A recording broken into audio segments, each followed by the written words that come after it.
Então, eu fiz um vídeo recentemente sobre o que permanece da lei e falei sobre o Concílio de Jerusalém, achado em Atos 15, quando trouxeram as perguntas provenientes do fato de haver gentios ingressando na igreja, porque a igreja inicialmente era um fenômeno mais entre os judeus. Com as viagens missionárias, principalmente de Paulo, certamente houve outros, né? Igrejas surgiram entre os gentios que não cumpriam as leis judaicas. Isso causou polêmica e dificuldade entre os judeus. Como é que pode ser cristão? Tanto que os judaizantes que iam atrás de Paulo, depois de ele estabelecer a igreja, eles entravam lá dizendo, bom, peraí, vocês podem ser crentes, sim, podem ser cristãos, mas precisam voltar a ser judeus primeiro, porque salvação veio dos judeus, então tinham que circuncidar, obedecer às leis de alimentação, às festas judaicas, etc. e tal. A pergunta então surgiu, porque Paulo combateu isso, como nós vemos muito claramente, tanto em Romanos como Gálatas, nós vemos ele sendo muito claro a respeito das exigências da lei que não vigoravam mais, até a circuncisão não vigorava mais. Então foi levado esse assunto, e nós vemos em Atos 15 essa questão, submetido ao concílio em Jerusalém, encabeçado por Tiago, o apóstolo Tiago, o próprio irmão de sangue de Jesus.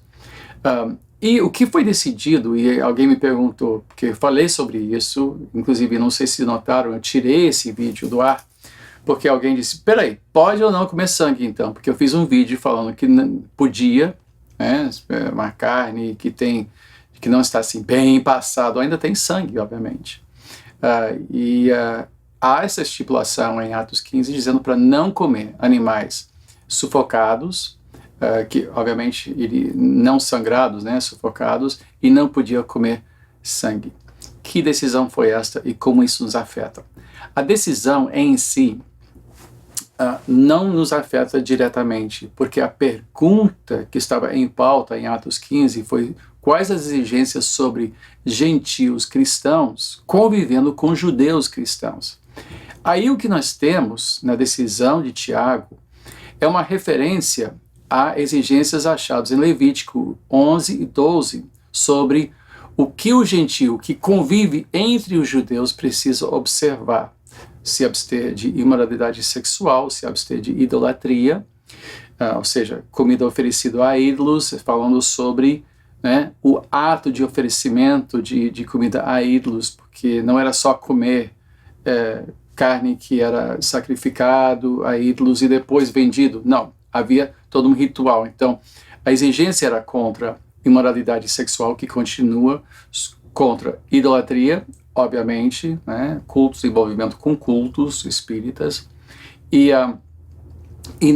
não comer carne de animais sufocados, que obviamente iria reter o seu sangue, nem comer sangue.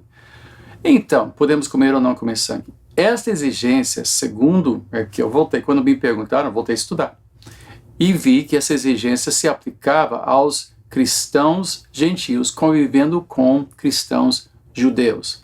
É a mesma exigência feita em Levítico 11 sobre judeus e gentios, os gentios que tinham que observar estas coisas.